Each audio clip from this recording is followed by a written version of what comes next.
¿Quién es el más grande en el reino de los cielos? A veces los seres humanos sí nos preguntamos y nos interesamos por la grandeza. ¿Por qué razón?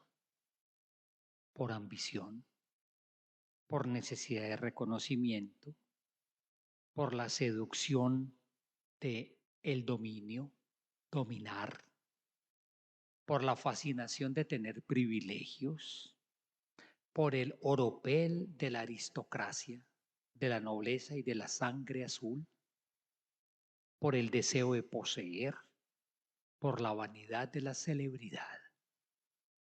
Criterios de grandeza del corazón humano, criterios de grandeza de los reinos humanos. Hay otro tipo de grandeza que no es ostentosa, que no es vanidosa. La integridad moral de una persona, la generosidad de su corazón, la nobleza de su espíritu, la transparencia de su corazón, la coherencia de su vida, el compromiso desinteresado por una causa y por un servicio. Eso es también grandeza. El Evangelio habla de reino, no de cualquiera, no de este, habla del reino de los cielos. El Señor es rey y el rey de ese reino es el Señor.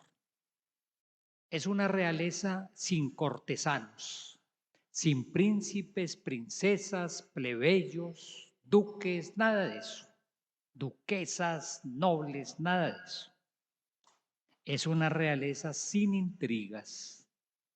Es una realeza sin ascensos, a ver quién va subiendo en la escala.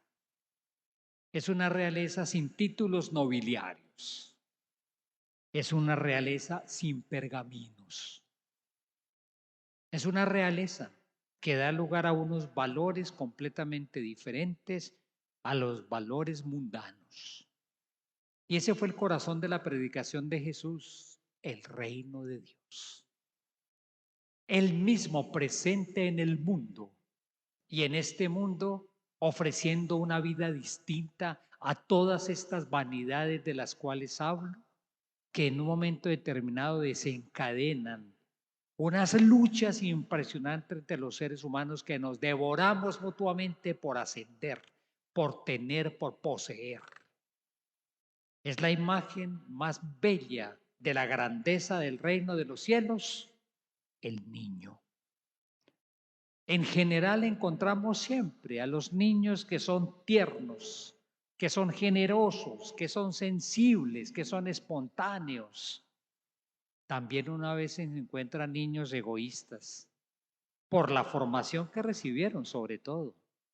No es por ellos mismos, sino por la formación, porque muchas veces los adultos los hicimos así o sencillamente nos vieron. Encontramos niños a veces encerrados, pero porque fueron lastimados o porque no han sido amados. O a veces encontramos a niños con temperamentos fuertes y con expresiones fuertes, pero porque fueron maltratados. En la cultura de la época de Jesús, el niño era muy poco tenido en cuenta.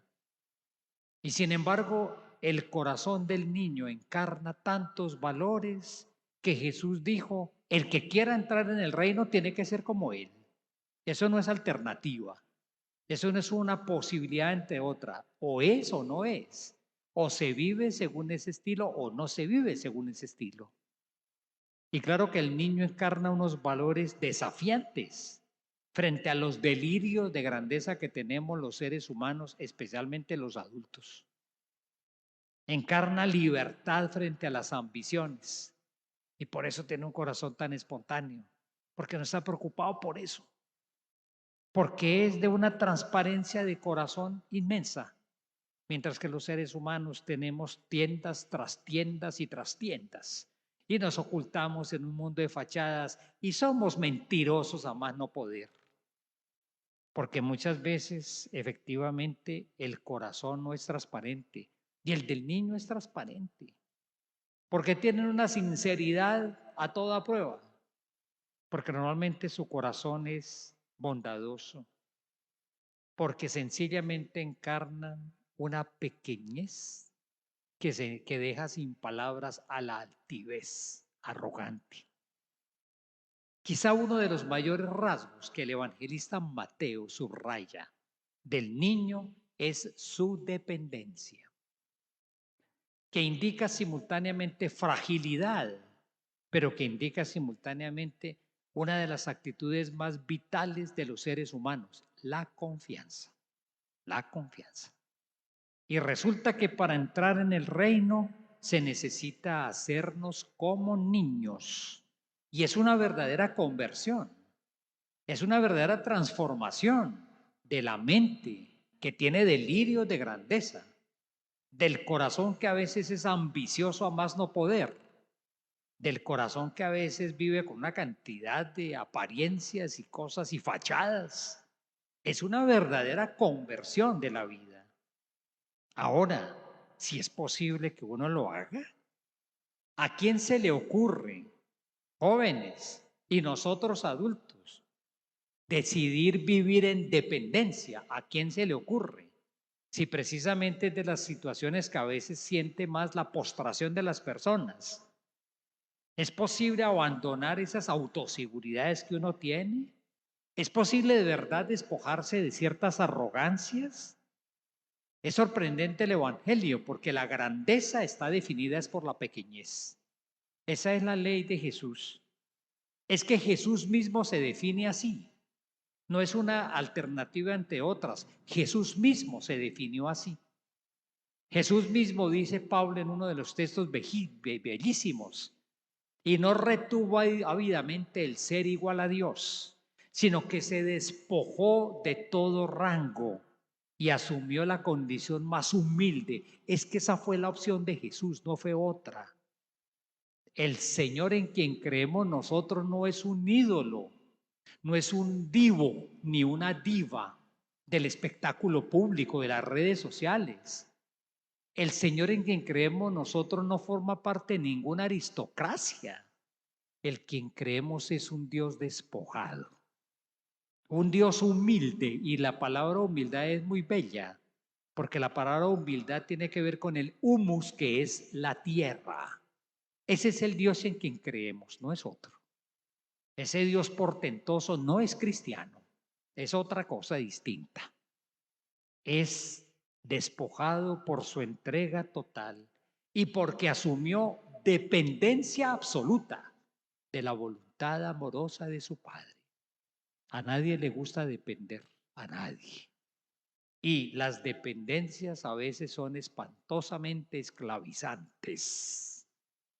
Si uno quiere dominar a una persona, créele un contexto de dependencia y ahí lo deja amarrado. Y Jesús se despojó con la mayor libertad posible para decir: mi alimento es tu voluntad de amor. Este Jesús despojado está presente en los niños. Este Jesús despojado está presente en los pequeños humildes, confiadamente dependientes y no arrogantemente autónomos y altaneros. Este Jesús despojado de sí mismo está presente no solamente en los niños, sino en toda persona pequeña. Y esa pequeñez, como en la época y como en muchos criterios del mundo de hoy, no puede ser motivo de desprecio. Y por ahí nos invita a transitar el Evangelio, una conversión dificilísima. Nadie quiere soltar el poder que tiene. Nadie quiere soltar la rienda que maneja, en la cual siente que su propia vida está en sus manos, se siente artífice y siente que los otros también están bajo mi control. No quiere nadie despojarse de eso. Y sin embargo, para entrar en el reino de los cielos hay que convertirnos en niños. No es una opción entre otras y no es un sentimiento bonito, es una manera de vivir. Una santa hermosa, Santa Benedicta, Teresa Benedicta de la Cruz, 1891, judía, huérfana de padre, acudía a la sinagoga Y a los 21 años, como muchas personas a esa edad, se confesó atea. Hay ateísmos que son fruto de un dolor inmenso, sí, porque hay personas que han tenido dolores en su vida y dicen, yo no puedo creer en Dios. Hay ateísmos que son fruto sencillamente lástima de ignorancia. Hay ateísmos que son a veces fruto de una altanería y de una arrogancia. Uno se atreve pues a matar a Dios con una facilidad así pues como si fuera que. Ella también pues vivió así. Fue atraída por la filosofía de uno de los más grandes filósofos de la época. Y en un momento determinado se hace voluntaria enfermera en la Primera Guerra Mundial con la Cruz Roja. Y estaba trabajando luego como asistente de ese profesor en filosofía. Y la muerte de un gran amigo suyo la conmovió, y particularmente el testimonio de la viuda de este amigo la desestabilizó, porque vio una mujer viuda, pero con una profunda paz y una profunda esperanza, que sintió esto es otra cosa distinta. La hizo convertirse primero del judaísmo al ateísmo y después al cristianismo.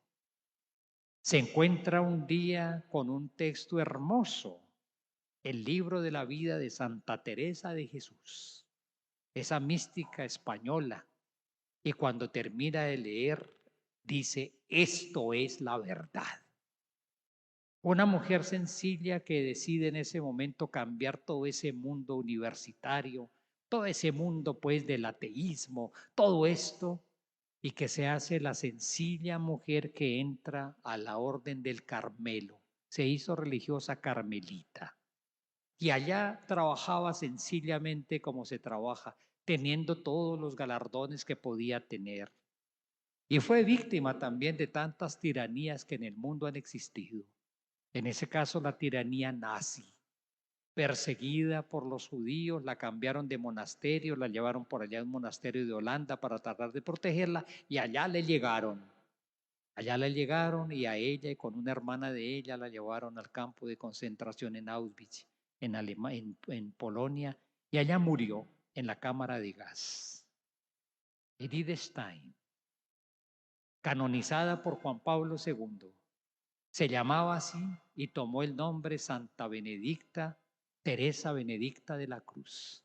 Amó la cruz de Cristo, contempló al crucificado en el cual no hay ninguna arrogancia y ninguna vanidad. Se despojó de todo el Señor, y ella quiso vivir así como su Señor, su gran amor. Canonizada en 1998 como mártir. Una mujer anónima para el mundo. Como anónimos a veces son los niños, pero son encantadores. Como anónimos nosotros, con la pequeñez que hace grande ante el Señor y que por eso hace el corazón libre, y al hacerlo libre lo hace capaz de entrega, capaz de donación, en el servicio cotidiano a los hermanos y en las causas nobles que la humanidad tiene, como esta mujer se despojó de todo hasta morir víctima de un régimen asesino. Allá murió y allí se hizo santa. Qué hermosa figura, qué bello anuncio el del Evangelio, en total contravía con estos criterios de grandeza con los cuales a veces los seres humanos nos dejamos seducir y nos dejamos embolatar. Un momento en silencio les invito para orar personalmente. El eco de esta palabra, Jesús el que se hizo pequeño, y esta mujer, Santa Teresa Benedicta de la Cruz.